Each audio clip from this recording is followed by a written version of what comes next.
O meu nome é Patricia Mañá e formo parte do programa de doutorado en Economía e Empresa.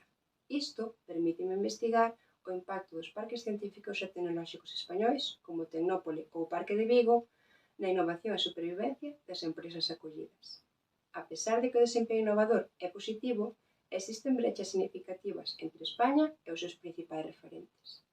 Ademais, aínda que a nación é unha potencia emprendedora a nivel europeo, as empresas españolas teñen menos resistencia ante situacións de crise.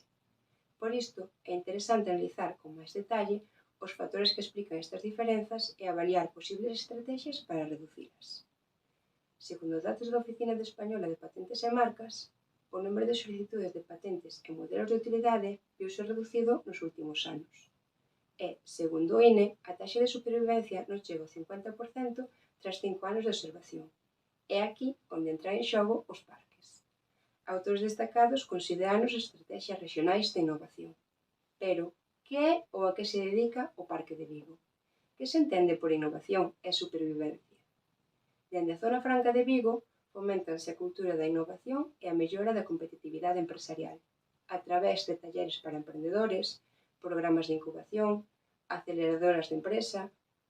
A innovación é calquera proceso de creación de riqueza que busca transformar o coñecemento en solucións, mentres que a supervivencia é a existencia legal e continuada dunha entidade.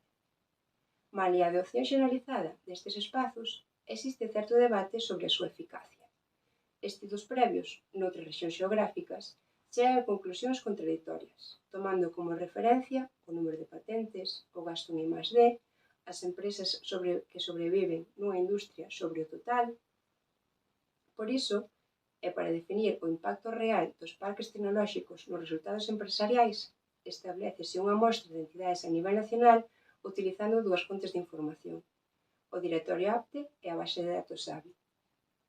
Desta forma, que a aplicación de diferentes modelos incrementarase o estado da arte e determinarase a efectividade das estrategias regionais de innovación a partir da hipótese principal.